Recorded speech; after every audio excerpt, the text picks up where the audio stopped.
Are you concerned that your nanny might not be a good fit for your family? In this video, we'll discuss the red flags to look out for to determine if your nanny is the right fit for your family or maybe it's time to move on. If we haven't met before, I'm Michelle Kelsey, founder of the Nanny Solution by Nannies on Call. I bring you videos to help educate you on hiring a nanny and keeping them for the long term. Let's jump right into these 10 points today. Number 1, lack of communication. I talk a lot about communication between nannies and families, and it's important for it to flow both ways. It's important as families that you're constantly communicating your needs to the nanny so that they know they are not mind readers, so they can't read your mind. If there's something you need or want them to do, you need to communicate that. But the same goes for your nanny. They need to be communicating consistently on what they need and what's happening in the day with your children. Are they communicating what's happened during the day, or are they avoiding conflict and just not saying anything at all? Are they telling you when there's issues or problems that arise? Clear communication for a nanny-family relationship is incredibly important. And if this isn't happening, this might be your first red flag. Number 2, disregard for rules and routines. If your nanny consistently ignores your requests or the child's schedule, this can undermine your parenting choices. Sometimes nannies have different views than families on raising children, routines, parenting styles. So it's really important that from the beginning you're on the same page about these styles. If the nanny constantly disregards what you're asking them to do, this can be another red flag.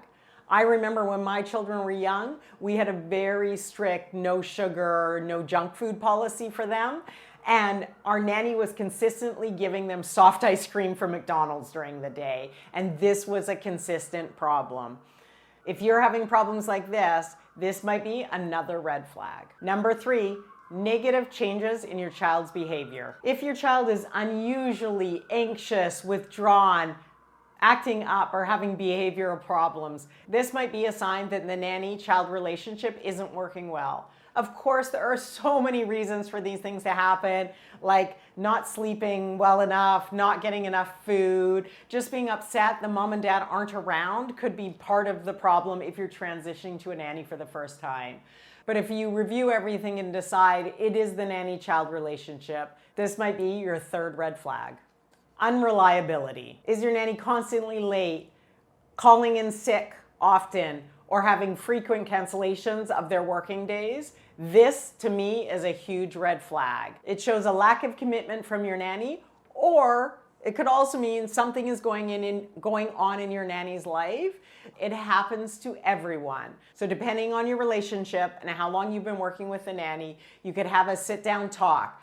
All of these red flags have to do with communication. Every single one of them should start with a talk to see if something else is going on or if they have any input into why this is happening. Number 5, lack of engagement. A great nanny should interact with your child, provide age-appropriate developmental activities.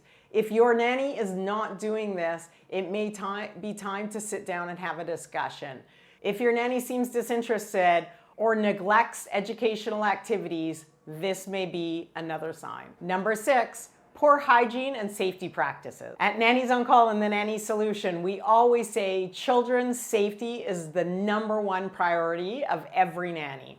And that's no different here. Nannies should be prioritizing the child's safety and health. Neglecting proper hygiene or being careless with supervision are serious safety concerns. Number 7, disrespecting family values. If your nanny constantly challenges or disrespects your family value parenting style, this probably isn't a good fit. Although it's a red flag when the nanny is already working for you, this should have been something worked out in the interview stage.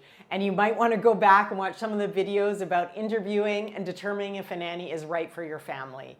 Nannies should also be doing the same thing and interviewing the family to make sure they have similar styles of parenting and similar values so that moving forward will be much smoother.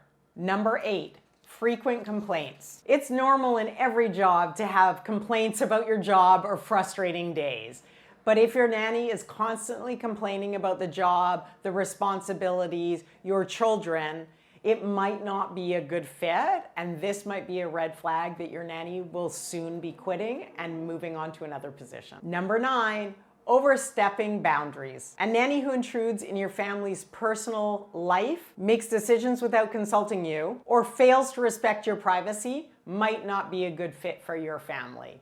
Number 10, and I think honestly the most important, families call us every day saying they're not sure if the nanny's working out. And a lot of the concerns are in the 9 previous things we just covered. But your gut feeling is number 1. If you feel like this isn't a good fit, it probably isn't. It doesn't matter why. If there's a feeling in your gut that just says this is not working out, then maybe it's time to move on. I learned something in business when I first started hiring employees. And it was when you have to fire someone, it can be really stressful and upsetting, and you worry about what they're going to do because you do care about them. But if you look at it as freeing up people's futures, if you let someone go, it frees them up to do something that they're truly meant to do. Whether it's work for another family that's a better fit, change careers, take a break because they're burnt out, whatever it is, you are freeing up their future. So don't look at it as a negative. If this is something you need to do, be respectful, listen to your gut, and make sure you compensate the nanny fairly by giving them lots of notice or by paying them a severance. Remember, some of these issues and red flags can be dealt with open communication, and then you can move on also to amazing relationships. Don't let one red flag derail you. If you can sit down, have a communication, work it out, and move forward. That shows growth and ability to adapt, and those are great qualities. I hope you have a great week.